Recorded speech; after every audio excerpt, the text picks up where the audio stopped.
الحمد لله رب العالمين والصلاة والسلام على نبينا محمد وعلى آله وصحبه اجمعین. بینندگان عزیز و ارجمند، السلام علیکم و رحمت الله و برکاته. واقعا گفتار رسول الله صلی الله علیه و سلم همان گونه که در جلسات گذشته خدمت شما عرض کردم، گفتار زرین و بسیار پرمحتوایی هست و این یکی از ویژگی هایی هست که الله متعال به رسول الله صلی الله علیه و سلم دادند که با کلمات و جملات کوتاه می توانستند که مطالب و مفاهیم گسترده و زیادی رو بیان بکنند که اینها جزو قواعد و اصول زندگانی ما در بعد دینی و دنیوی هستند.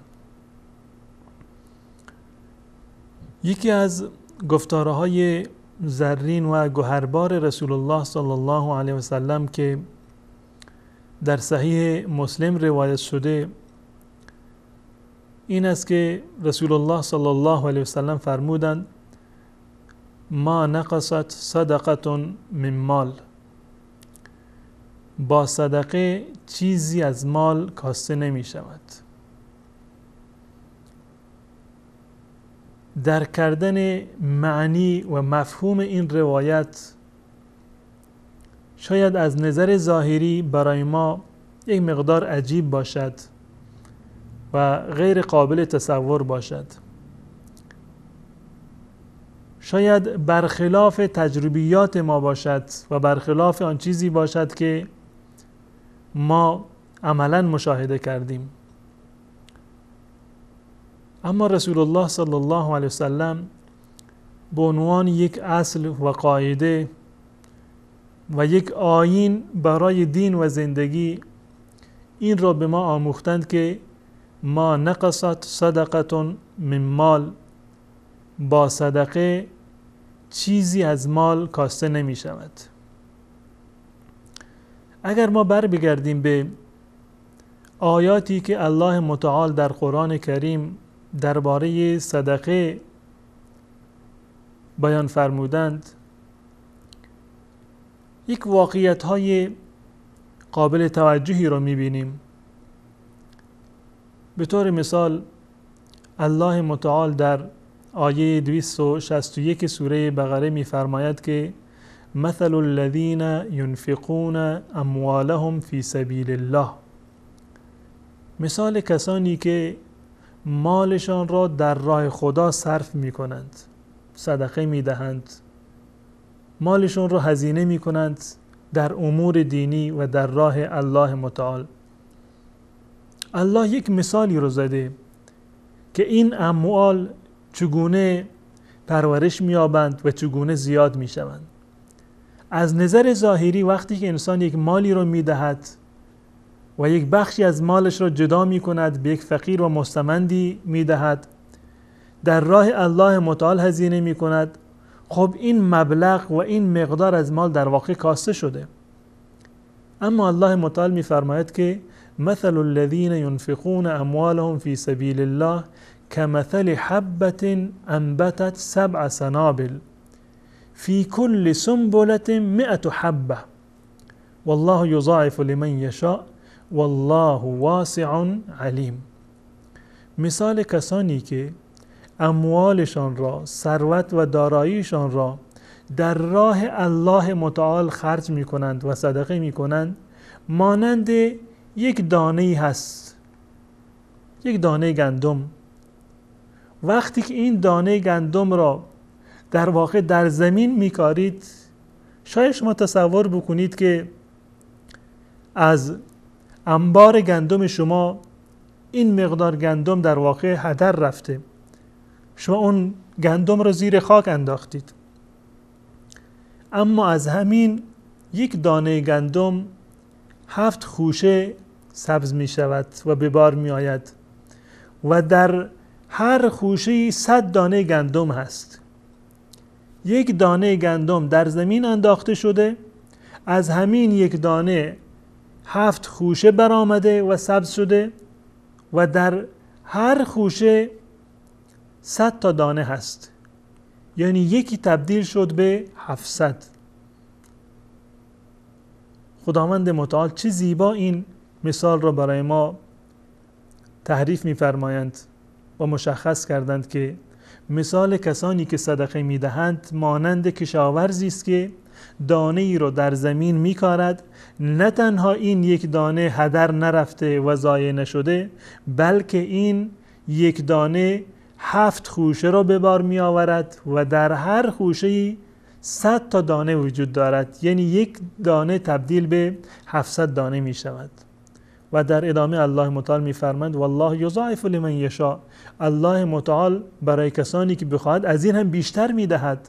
والله واسع علیم، الله متعال رحمتش و نعمتش بسیار گسترده هست. الله متعال گسترش دهنده نعمتها و رزق هست و الله متعال علیم و دانا هست. پس بنابراین برخلاف تصور ظاهری که ما داریم، برخلاف دید و تجربه عملی و ظاهری که ما داریم، هم الله متعال برای ما این مثال را بیان کردند که این مطلب را برسانند و هم رسول الله صلی الله علیه وسلم در این روایتی که خدمت شما عرض کردم این مطلب را صراحتاً بیان کردند که ما نقصت صدقه من مال، با صدقه چیزی از مال کاسته نمی شود. شاید شما سوال بکنید که از نظر ظاهری واقعا کاسته می شود،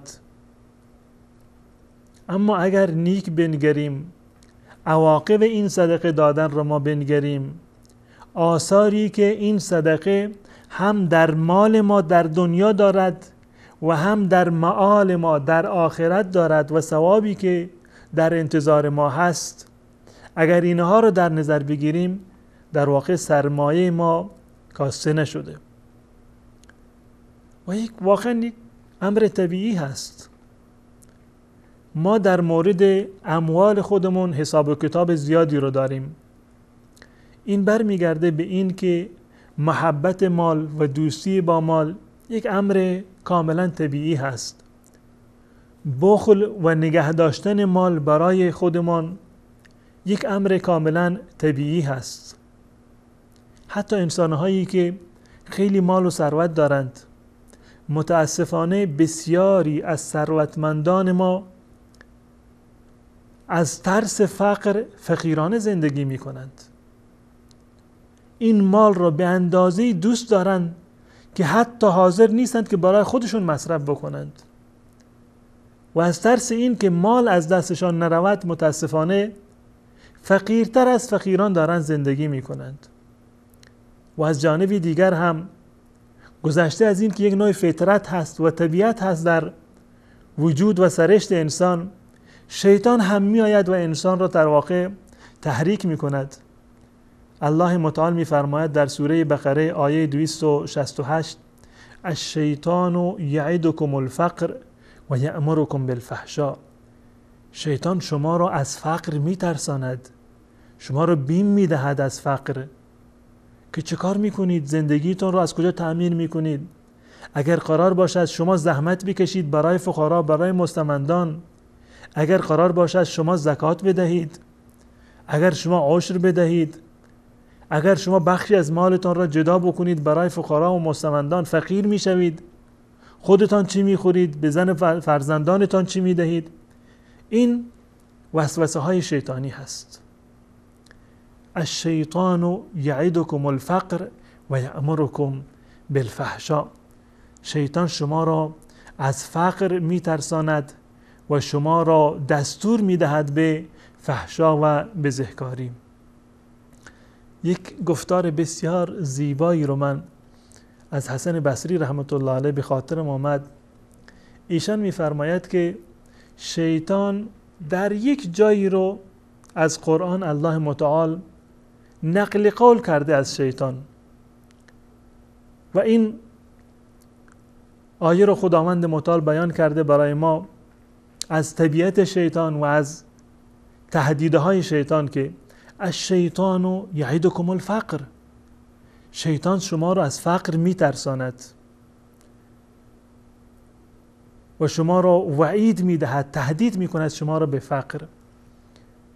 حسن بصری رحمت الله علیه میگوید که من در 90 جای قرآن دیدم و مطالعه کردم و خوندم که الله متعال ما را، رزق ما را و روزی ما را تضمین کرده که الله شما را آفریده، شما را بی رزق و روزی نمیگذارد، رزق شما تعیین شده، الله متعال رزق گسترده‌ای رو دارد، صاحب رحمت گسترده‌ای هست و نعمت‌های خداوند متعال بسیار زیاد هستند، قابل شمارش نیستند.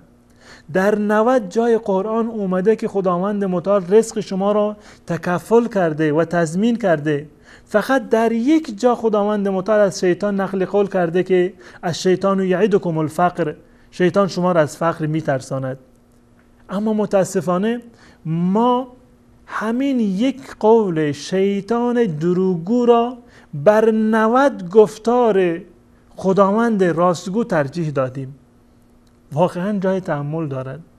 در 90 جا خداوند متعال برای ما بیان کرده که رزق و روزی شما تأمین هست و تضمین هست، با این که الله متعال راستگو هست و صادق هست و الله صادق و راستگو این گفتار رو 90 بار تکرار کرده، اما باز هم ما از فقر می ترسیم و عملا قول شیطان دروغگو را که یک بار گفته بر گفتار الله متعال که راستگوست و 90 بار تکرار کرده اینو ترجیح دادیم. این یک نوع در واقع هم سرشت بشری هست و هم تهدیدها و وسوسه های شیطانی هستند که در واقع انسان ناخواسته تحت تأثیر قرار می گیرد. در این قاعده که رسول الله صلی الله علیه وسلم می فرمایند که ما نقصت صدقه من مال، صدقه مال رو در واقع کم نمی کند بلکه زیاد می کند. با صدقه دادن چیزی از مال کاسته نمی شود. این فضلی رو که الله متعال به ما وعده داده که الله متعال در مقابل اون وعده‌ای که از شیطان هست، در ادامه اون آیه که خدمت شما عرض کردم، آیه 268، الله متعال می‌فرماید که والله یعدکم مغفرة منه و فضلا، شیطان شما رو از فقر میترساند و وعده فقر میدهد. در مقابل الله متعال چه کار میکند؟ والله یعدکم مغفرة منه و فضلا، الله متعال شما را وعده داده به مغفرت و بخشش و فضل خودش. والله واسع علیم، این فرموده الله متعال هست و در کنارش فرموده رسول الله صلی الله علیه وسلم که ما نقصت مال من صدقه، صدقه چیزی از مال در واقع نمی کاهد. الان بر بگردیم معنی این فرموده الله و رسول الله صلی الله علیه وسلم چی هست؟ این برکتی و این نعم البدل و عوضی که الله متعال به صدقه دهنده باز میگرداند چی هست؟ در مرحله اول این نکته رو باید توجه بکنیم که گرچه ولو این که تصور بکنیم که از نظر ظاهری و با دید ظاهر ما مال با صدقه دادن کم بشود، اما اینو باید دقت بکنیم و در نظر داشته باشیم که مال از هر نظر کم نمی شود. گرچه از نظر تعداد و کمیت مال و شمارگان مال شاید کاسته بشود، اما من کل الوجوه و از تمام حیثیات مال در واقع کم نمی شود. مال اونگونه که در روایات اومده، در آیات قرآن و در روایات رسول الله صلی الله علیه وسلم، با صدقه دادن پاک می شود. یعنی خود صدقه دهنده هم پاک می شود و مال باقی مانده بعد از صدقه هم پاک و حلال می شود. صدقه دادن سبب می شود که خداوند متعال اون مال را در واقع پرورش بدهد و زیاد بکند. یمحق الله الربا و یربی الصدقات. الله متعال ربا را محو می کند، باطل می کند، بی برکت می کند، از بین می برد. و یربی الصدقات، صدقات را، صدقه ها را خداوند متعال پرورش می دهد و زیاد می کند. پس بنابراین مال گرچه از نظر تعداد و کمیتش کاسته شده، اما از نظر پاکی اضافه شده، از نظر پرورش اضافه شده. مال شما تنمیه می کند و پرورش می کند. از نظر دفع بلا مال شما اضافه شده. چه بسا اگر این صدقه را نمی دادید مجبور بودید که دهها و صدها برابر همین مال اندکی را که شما برای صدقه دادید چندین برابر را شاید در یک مصیبت صرف می کردید. اما به خاطر همین صدقه خداوند متعال مصیبت و بلایی را از گردن شما دور کرده که عملا نفعش به مال شما برمیگردد. اگر این صدقه را نمی دادید و این بلا بر شما می آمد مجبور می بودید که یک بخش بزرگی را از مال خودتان را در واقع صرف بکنید برای دفع این بلا. و با این صدقه دادن الله متعال در واقع دروازه های رزق را بر شما باز کرده. پس بنابراین اگر عاقلانه فکر بکنید مال از صدقه دادن کاسته نمی شود، همون گونه که رسول الله صلی الله علیه وسلم فرمودند ما نقصت صدقتون من مال، با صدقه چیزی از مال کاسته نمی شود. و نقطه دیگری رو که باید در نظر داشته باشیم من و شما به عنوان یک مسلمان این هست که این مال نعمتی هست از جانب الله متعال و ما باید شکر نعمت رو انجام بدهیم. شکر نعمت مال صدقه دادن هست که دیگران را هم بهره مند بکنیم از این مالی که من و شما داریم. مشکلات فقرا و مستمندان را حل بکنیم با این مالی رو که الله متعال در اختیار من و شما گذاشته. این شکر نعمت هست و الله متعال می‌فرماید ولئن شکرتم لازیدنکم. اگر شما شکر گزاری بکنید من به شما بیشتر میدهم. اگر شما شکر نعمت مال را با صدقه انجام بدهید خداوند متعال به شما بیشتر میدهد. شکر نعمتت افزون کند.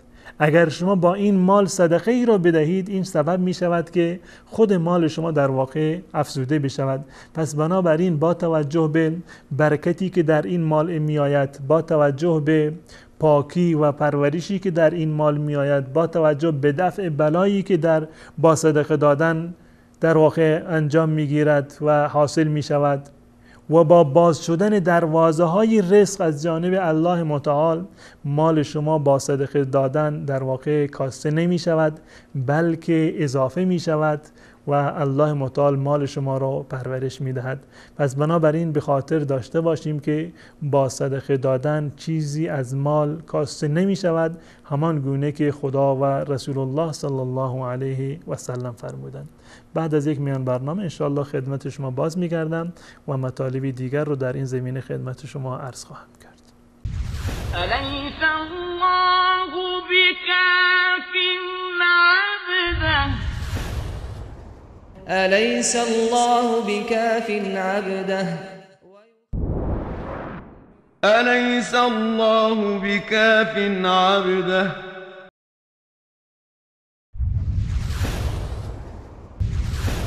آیا الله برای بنده اش کافی و کارساز نیست و آنان تو را از غیر الله می ترسانند و هر کس که الله گمراهش کند هیچ هدایتگری ندارد.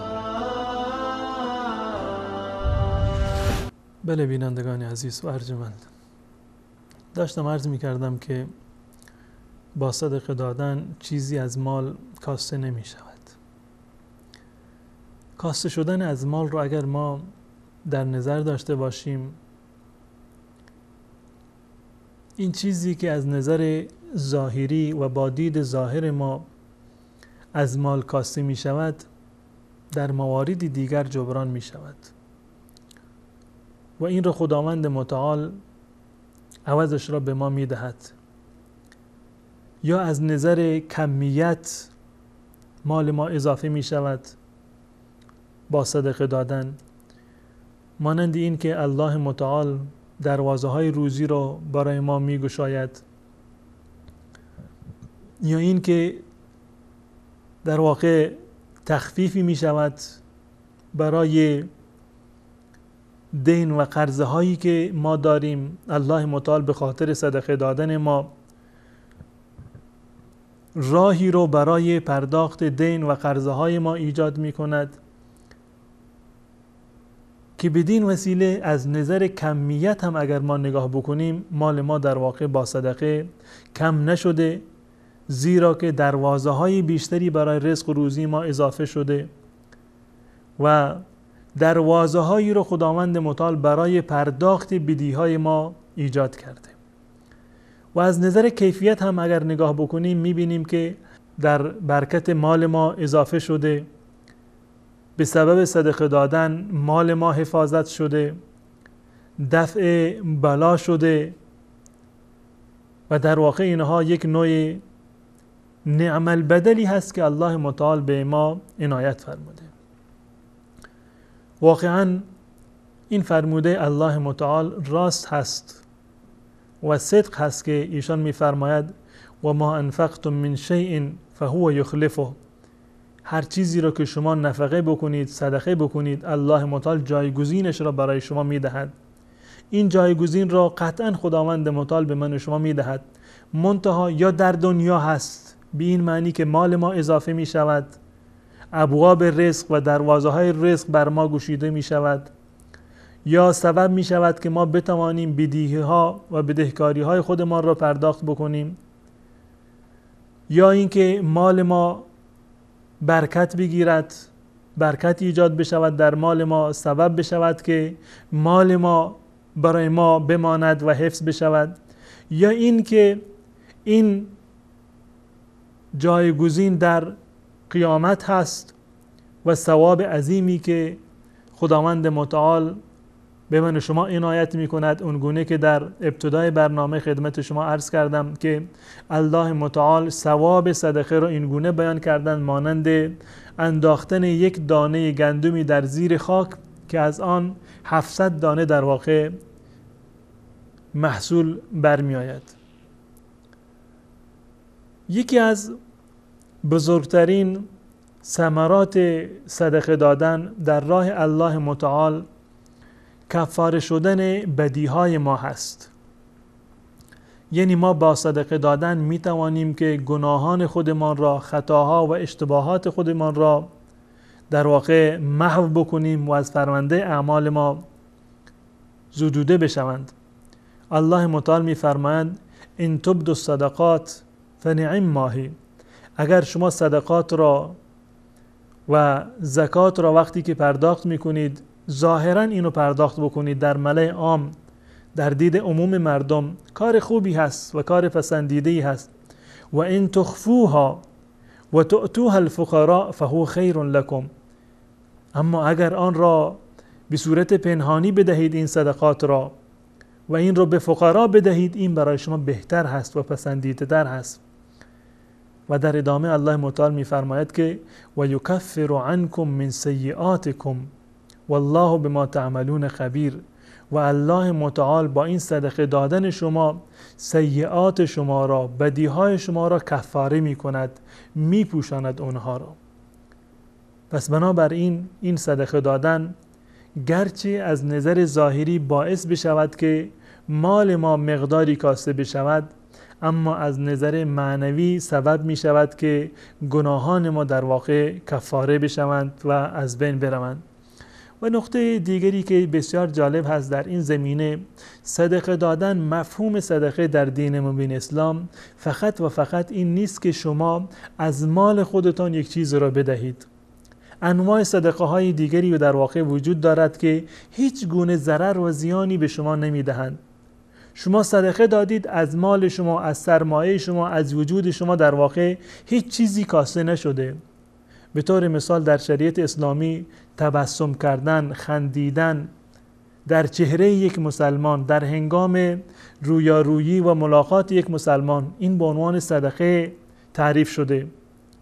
امر به معروف کردن صدقه هست، نهی از منکر یک نوع صدقه هست، راهنمایی کردن و آدرس دادن یک نوع صدقه هست، دست گرفتن یک فرد نابینا و یک انسان پیر و رد کردنش از خیابان، این یک نوع صدقه هست. صاف کردن و هموار کردن راه و دور کردن مواردی که باعث اذیت و آزار رهگذران می شود، این یک نوع صدقه هست. و همکاری با دیگران، باری کسی رو بر می دارید بر روی خودرو و سواریش می گذارید، این یک نوع صدقه هست. هر موردی رو که خدمت به دیگران خلق هست، این یک نوع صدقه هست و با این کارها هیچ چیزی از شما کاسته نمی شود. پس بنابراین موارد زیادی هستند که رسول الله صلی الله علیه وسلم می‌فرمایند ما نقصت صدقه من مال، با صدقه دادن چیزی از مال کاسته نمی شود. صدقه نمونه ها و گونه های زیادی را دارد که با صدقه دادن نه از مال شما کاسته می شود و نه از جان شما در واقع چیزی کم می شود. پس بنابراین این اصل را به عنوان یک باور و یک اعتقاد ما باید در قلب خودمان داشته باشیم که ما نقصت صدقه من مال، صدقه دادن هیچ وقت از مال چیزی رو در واقع نمی کاهد، بلکه باعث برکت و ماندگاری و باعث ارزش و پرباری مال و ثروت من و شما در دنیا می گردد.